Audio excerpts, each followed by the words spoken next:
Yooka-Laylee just unleashed its nostalgic brand of gameplay on the world to an extremely mixed reception. While some appreciated the game's nostalgic throwback roots, quite a few critics felt like the game barely works at all. Kotaku called its design hostile, for instance, while Jim Sterling's 2 out of 10 review dubbed it the very embodiment of nostalgia gone wrong. Considering it's number 7 on Kickstarter's list of top-backed projects with over $2.5 million in backing, that's not necessarily a great look for crowdfunded games. When you add this to loads of other cancelled or disastrous Kickstarter projects, plus last year's high-profile failure Mighty No. 9, which launched to a 52 average on Metacritic and scathing reviews, and the fact that video game Kickstarters dropped 60% in revenue last year, well, it's not uncommon to run across the sentiment that crowdfunding games are dying a slow, painful death. This kind of thing tends to happen every time one of these projects goes poorly. But is that a fair assessment? Are crowdfunded games actually hurting or helping the industry? We did a little bit of digging to figure out how good are these crowdfunded video games really? Well, to start, we took a look at the rest of Kickstarter's top 40 most backed projects. Of those top 40, which include games like Pillars of Eternity, Divinity Original Sin, Torment, Tides of Numenera, and Wasteland 2, 24 of those games are actually released. Looking at all the scores, those 24 games average a not so hot 64.6 in terms of review scores, although that number is a tad messy because a couple of those are based on Steam scores for early access games rather than Metacritic. However, when you take out those early Steam user scores, the average moves up to about a 73, which actually isn't too bad, but also not much to write home about either.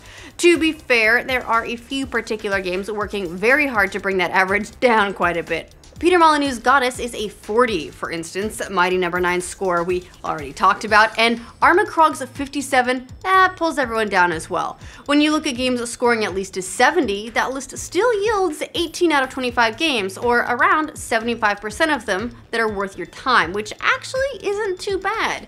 But none of that is taking into account how many of those projects are behind on their promised release windows. That number comes out to 10 out of the 40, which is just about 25% of the top projects. And again, a few of them have sort of fudged their way past that with various alphas and such, like Star Citizen and Shroud of the Avatar. So we haven't included them as part of that, although they maybe should be. Of course, the list of crowdfunded games is much more robust than that, because that one's just looking at the top earners. There are plenty of other games that released for less money that came out to stellar reviews, like Kentucky Route Zero, Owlboy, Shovel Knight, Darkest Dungeon, Hyper Light Drifter, FTL, Project Cars, Prison Architect, Super Hat, The Banner Saga, Tyranny, and Sunless Sea, all of which rank among the top reviewed crowdfunded projects ever. In total, those titles average an 84.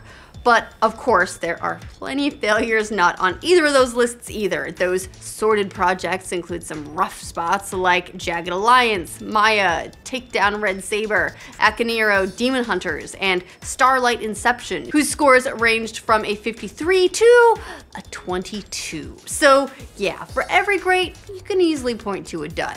So are there a lot of bad Kickstarter games? Yes, a whole lot of them in fact. You gotta be careful. But there are also plenty of good ones too. As we said earlier, out of all the top projects on the platform, as many as 75% of them are at least mediocre. Granted, that's not much of a rallying cry for crowdfunding, but it's worth noting. But those really excellent titles are becoming a little bit more frequent each year, which does say a lot about the publishing method. Out of the top-rated games of 2016, a surprising amount of them have their roots in crowdfunding, like Hyper Light Drifter, Kentucky Route Zero, Owlboy, Hex Shards of Fate, and Darkest Dungeon. If there's just as many examples on both sides of the map of disasters and successes, where does the negative stigma of Kickstarted games come from? Well, a lot of that has to do with perception and scale. Oftentimes, the big failures are so particularly spectacular, they tend to overshadow the rest of them that do exactly what they set out to do. A lot of people don't get praised for doing what you expect, you just get yelled at for not doing what's expected. And part of that is because crowdfunding naturally leads to more heavily interested fans and followers, both emotionally and financially, because the users are a lot more tied to the end product. But it's also worth noting that just because some of these games don't necessarily get rave reviews, there's an argument to be had that the games weren't really made for their critics, but for their backers, which is something that comes up a lot when discussing Yooka-Laylee. In a recent piece by GamesIndustry.biz, the outlet interviewed and reached out to quite a few of Yooka-Laylee's earliest backers to see how they felt about the ultimate product. While their poll size is obviously not going to include all the game's backers, they found that many gamers still felt like the game delivered exactly what it said it was going to, a retro experience in the vein of Banjo-Kazooie. And while many of these crowdfunded games that come out aren't masterpieces, a lot of them are doing what they promised they would do, and that's just fine by the fans who really wanted to see the game get made and who put their money down to fund it. But of course, this is by no means a comprehensive study. There are just too many crowdfunding games on too many platforms like Fig or Patreon or Indiegogo to fully account for everything. But a cursory dive of the information shows that the negative stigma sometimes associated with crowdfunding gaming isn't entirely true, but it isn't unwarranted either. That stigma has led to a drop of 60% in gaming revenue on Kickstarter last year alone. In general, it seems more gamers are being a bit more careful with their money and a bit more conscious about who and what they're backing. It'll be interesting to watch the trends throughout the rest of 2017 to see if that leads to fewer fiascos or if crowdfunded games will earn more bad press than some of them have earned already.